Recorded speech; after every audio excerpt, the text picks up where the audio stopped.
just sent an invite to JASJIT and he'll be on screen. There you go, big boy. Hey, Robert. How you doing, JASJIT? All good? Good, good. All good, all good. How are you doing? Yeah, you can put the camera down a bit. Yeah, that's better. Yeah, it's good. Perfect. Excellent. Brilliant. I'm learning from you, yeah. That's a big hat. What do you got under that? Uh, Got some hair under that. I doubt it. Well done. Good job. Who did that? Your son do Uh, that? no, no. Huh? The nappy from downstairs. 100 You have a bucks. nappit? You have a nappit?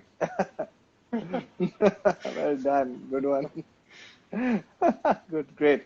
So, just how's it been going? How's it going and how have you been? So we're going to start this in about 2 more minutes, 3 minutes. Yeah. Let everybody populate the screen and then Yeah, we'll kind of start here. How's it been? Your son's back it's home, been, I see.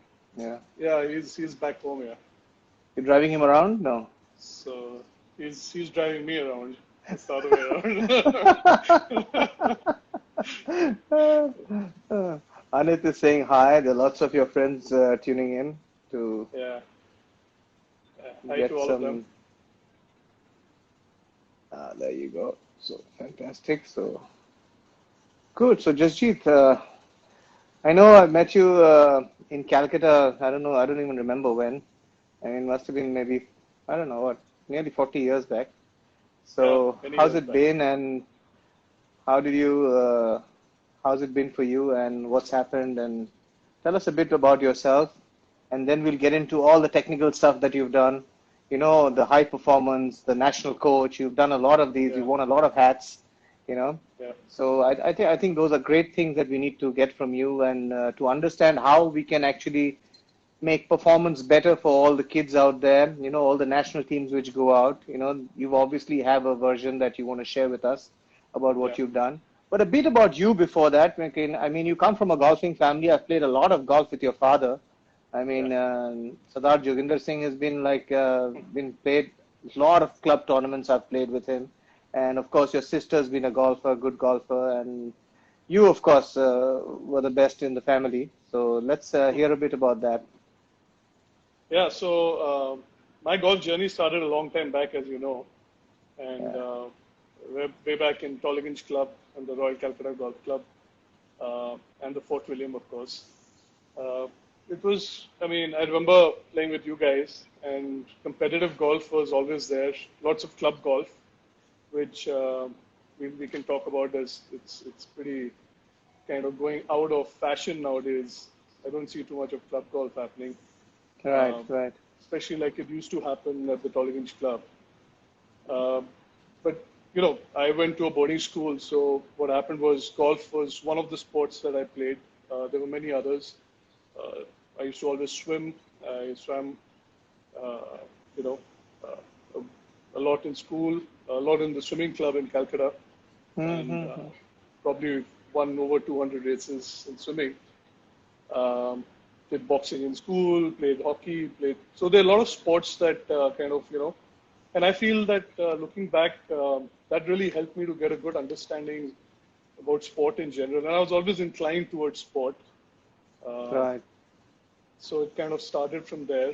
And the Lawrence School, Sinar, where I actually went and studied for 9 years when I was in Cal, that really gave me a good foundation on sport and life in general, and built me up to kind of handle a lot of stress and the ups and downs of sport. Because you know it that sport is something that is in no way consistent, and when this throws you up and down, uh, you know it's hard to handle sometimes. So that kind of got me ready for that. So when I came back to Cal, I came to Xavier's, Right. studied there for a while, and I always wanted to go to the US and do my degree in golf course management.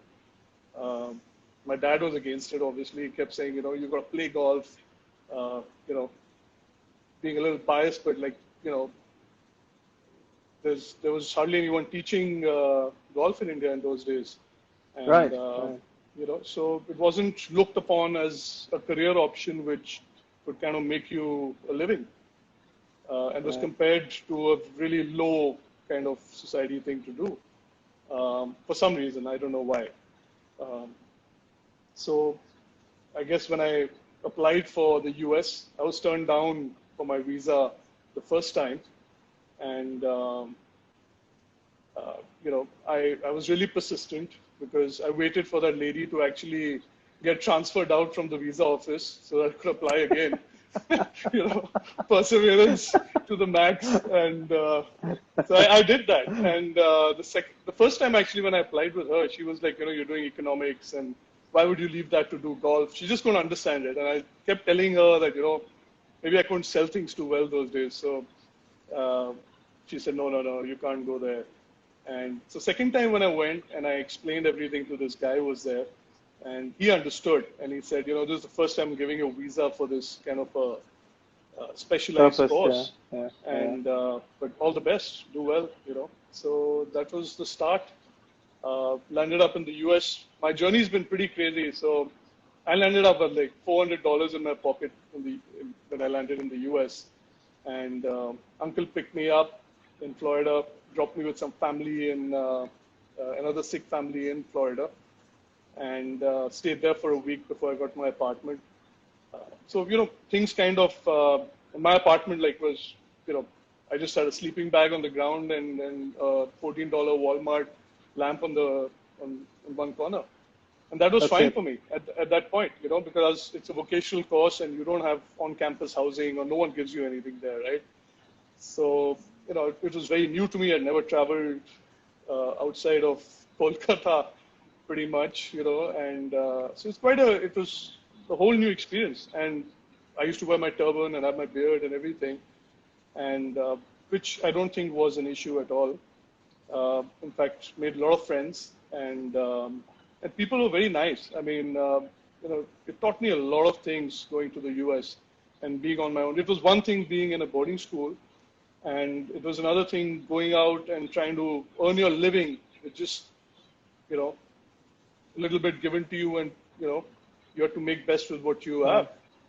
And I remember one of the students there, he was a veteran from the US Army, and one day we used to pay him for gas money so he could come pick me up and take me to the academy, because this was a 2-year course in golf course management. So there are a lot of these students there. And so one day he walks in at 6:30 in the morning into my apartment and says, "Show me your room. So let me see, how have you done up your room?" So I got a little shocked because there was nothing in my room. So, but anyway, I took him in. I said, "That's my room." So he looked at it. He said, "Where's your furniture?" So I said, "The furniture is the lamp and the sleeping bag over there." So he was pretty taken aback. So he went back to the academy and he told everybody. He said, "This guy has come from India and he just has a lamp. He sleeps in a sleeping bag. I mean, how can he do that?" He just couldn't fathom that this could actually be happening in the US. And so he pulled one guy with a pickup truck and he said, "Jasjit, I want you to, I've got some furniture in a kind of go down or whatever. And I'll give that to you. You use it and you give it back to me when you're leaving, because I just can't see you having, no furniture in your room." So 4-5 guys got together in a pickup truck. They went, took me there, loaded all the furniture, came, did up my room. And I mean, I had a room with everything there. So, that's phenomenal. That's phenomenal. Yeah, it was, it's very touching, and it really taught me, humility and to respect even more. I mean, coming from a boarding school, obviously you respect a lot, but this was a totally new kind of, it was life really throwing it at you, yeah. And I remember I had a cycle which I used to cycle to the academy, and everyone used to come in cars, and it was amazing. And these guys would look at me and cycle. I mean, on 436. Who cycles in America? Yeah, that's right. Yeah. Yeah, on the state highway, it's crazy to be in a cycle. So that's right. It's dangerous. Yeah. So slowly, things happened, and I got my own car, and I built it up. I used to work in an Indian restaurant on weekends. Used to get Indian food. I couldn't cook for nuts, so I had to do something to to make sure the chicken tikkas Good were choice. coming. Good choice on So, that one. yeah, so that's what I was telling you the other day with Simi when you were. So Simi and everyone used to come to the restaurant, and they used to come and raid my Ah, house after that so you used because to they knew feed there was Simi the always chicken food. tikkas. Chicken Acha, tikka, the best I've ever eaten were from here. So, wow. so I mean, it just kind of, those kind of things kind of put things in perspective for me. Small things like, when I was at the academy, I used to, on every Monday was a tournament for the academy, and the tournament was run by two academy guys. That was part of a program of learning how to run events and do events single-handedly. Just two guys who would double up as the referee, would go mark the golf course, would make the charts with everything. So it was quite a hands-on thing. And I remember I started, range balls were expensive, and that was an aqua range, so you were hitting into water. So Okay. I went and spoke with the head pro. I said, can you give me a job or something? He said, but you don't have a work permit. So I said, whatever you can do. I mean, I'm ready to do whatever you want me to do. So he said, okay, what I can do is you go fill divots on the golf course twice a week. So I Wow. would load a big bucket of sand on the golf cart, and I would go around the golf course filling the divots. So I single-handedly filled the divots of that entire golf course twice a week. Wow. That's a And big one. and yeah, and for that I would get free range balls, and I would get a golf cart when I would play the tournament. As you need to carry your own golf set over there. So I'm just saying, so things like that, and it really taught me that in the industry, you don't have to have.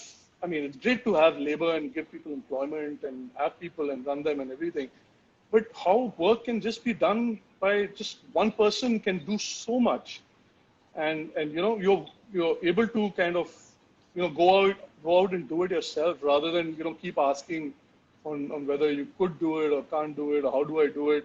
You just go ahead, jump in and go ahead, just like Aditi was saying. So uh, that kind of really taught me and made a great base for me. And the Right. academy was a great experience.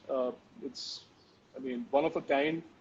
Uh, I could do, we had subjects, wide variety of subjects that we kind of studied, from, business law to club making to, there were like a full semester of calligraphy. So I couldn't ever understand do I need to do calligraphy, You had to write the sitting there. certificates. Yeah. Yeah, it was for certificates for the boards because in the US, the PGA Yeah. actually does those handwritten boards and stuff like That's that. right. So That's right. I mean, I learned that, and so there were umpteen amount of, I mean, in Learning. fact, Lots of very learning. very Yeah. very, very interesting one was,